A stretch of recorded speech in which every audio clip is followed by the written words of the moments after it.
the Festival of Apprenticeships in partnership with BT Group, showcasing opportunities to future talent. Hi everyone, welcome to this session, WorldSkills UK. Okay, so today, the purpose of today's presentation is to really talk about, get young people to think about apprenticeships in STEM, so science, technology, engineering and maths, and why they are such a great pathway to consider. So before we go into do that, I'll just talk to you a bit about what WorldSkills is and who we are. So WorldSkills UK, we're a registered charity.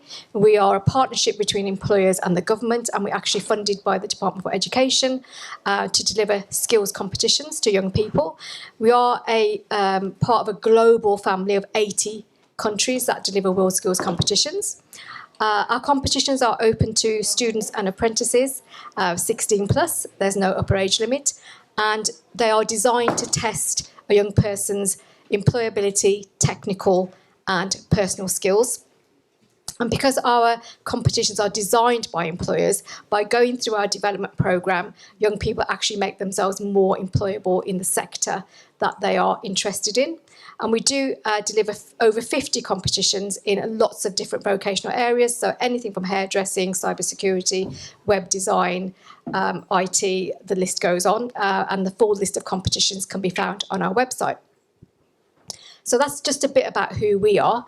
I'm just going to now hand you over to my colleague Holly, who's going to be talking a bit about Skills for Security and what they offer.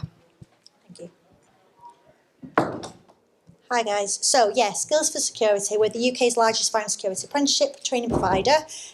We've got around 600 apprentices now, all the way from Inverness down to Plymouth and everywhere in between. So we are... We basically started because there's massive skill shortage within the industry of fire and security. So our aim is to obviously cut that skill shortage, and the way to do that is apprenticeships and further training, commercial training, and so forth. So we provide high quality accessible training. So we've got centres in Warrington, will be your closest. We do it in block release as well. So we don't just come for a day, they come for a week. And we also have Birmingham, Watford, Middlesbrough, Mansfield, and 2 centres on the Central Belt in Scotland as well. Okay, so our tutors, they are from the industry, they are ex-engineers, so we have got fully trained tutors as well within the industry. Okay. So what is the Fire and Security Apprenticeship? Okay, so it's fully accredited apprenticeship standard. It is level 3, and you become a level 3 technician. It's a 3-year technical apprenticeship, but as I've just mentioned, we work in block release, so it's 1 week every 8 weeks. By bringing it close together, so every 8 weeks, it used to be 10 to 12, it's now 2 years, 4 months. So, and then plus your gateway for endpoint assessment. Okay, it's a multidisciplined apprenticeship, so we cover the likes of fire alarms, access control, CCTV and intruder alarms. You can go down single pathways, so you can do fire only, security only, or the combined route. However, most common ones do the fire and security, and it's down to obviously the employer and what you're going to get exposure to. So we help with the design, the installation, the testing, commissioning, maintaining and auditing of the systems, and it is project based. So like I say, with it being block release, they're coming to us, they go into the classroom, do the design, then go into the workshop, do basically what they've designed and do some install, and then head back in to write up what they've done. So it's very real life. So today we've brought along Kyle, who is one of our apprentices. He's been on the apprenticeship for about 3 months now. Yeah.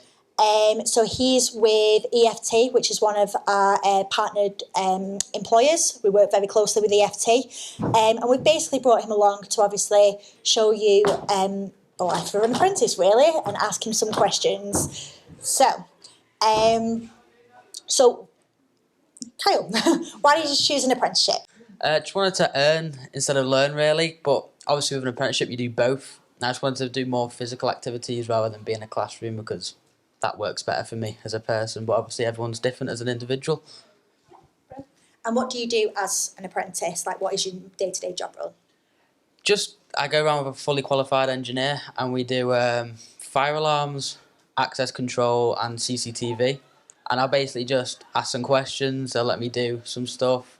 I watch them and just rinse and repeat and become more qualified as I go. And do you face any challenges being an apprentice? Yeah, it's very hard to understand some of the terminology they use because it's quite advanced compared to what I'm used to. But obviously, the further you get into your apprenticeship, the more you start to understand all these technical words and standards and everything. And then, yeah. Okay. And what are your main benefits of being an apprentice? I just like getting out and talking to new people and learning new skills and some of the places you go to. Like, I'm in Southport and I go to Blackburn, Manchester, Lake District, Carlisle, and I've only been doing it 3 months. I'm doing all that on my own at the moment. So if I could just hand back to Nina, please. She's going to just explain the competition, and we are involved in this competition as well. Yeah, so Skills for Security is one of our partners, and like Holly and Carl said, they do run skills competitions on our behalf. So one of the competitions that they run is fire and security alarm systems, and the other one is electronic security systems. So our competitions, like I said, are designed to give young people those technical employability and personal skills that employers are looking for. They're actually designed by employers, so they do incorporate all the skills that an employer can expect from a young person coming into that industry. So the way our competitions work, they are run for around 7 months. They open, like I said, anyone 16 plus. To be eligible for our competitions, you need to be on a programme of study or an apprenticeship. And they normally open around about February for registration. So as a young person, your training provider or your college would register you for our competitions, and you would accept that registration. So once you're accepted onto the competition cycle, you start off by completing a very simple task, which is an entry stage. It's normally an online test that you can do remotely from wherever you are. That is then judged. If you are do score high enough, you are then invited to take part in the next stage of competition, which is a qualifier round. Qualifiers normally take place physically at a location around the UK. And if you do make it through to the qualifier, then the final stage of the national competitions is a national final, where you can compete for the chance to win gold, silver, or bronze, and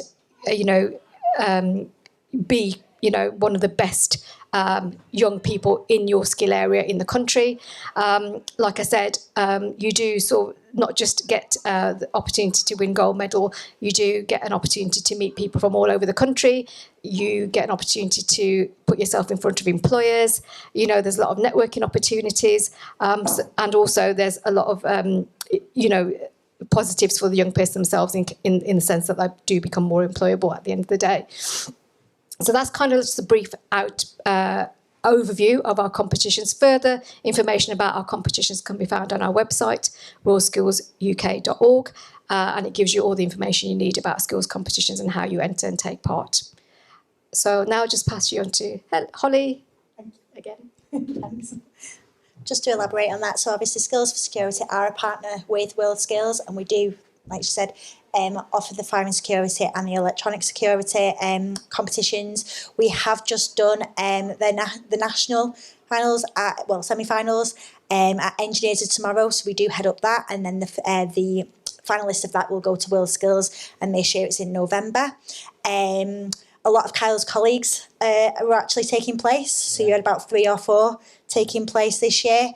But yeah, it's all, like you say, it's open for 16 plus, so even year one. So do you think you'll do it? Do you think you get forced to do it? But yeah, so it is, and it's great on your CV, and obviously the career progression from that as well. And it's nice for experience as well. We had you've got a young lad, Harry, who did it in his first year at the age of 16. He didn't qualify, but this time round he's done a lot better, and hopefully he will qualify towards the finals. So yeah, it's just about obviously building your confidence as well. So yeah, how to get involved. So if you do want to look into the apprenticeship, we do have a stand out there, but also I work directly with employers to find apprentices. So if you did want to send me your CV, I can distribute it to employers within the area. And our next induction is September, but we do offer inductions every 2 months. So it'll be September, then November, and then next year. But yeah, so basically how to get involved with WorldSkills is join an apprenticeship, and like Kyle said, earn while you learn. So yeah, like I say, get involved, and if you do want me to distribute your CV, please let me know. Basically explain that. Thank you. Any questions? Thank you very much. The Festival of Apprenticeships in partnership with BT Group, showcasing opportunities to future talent.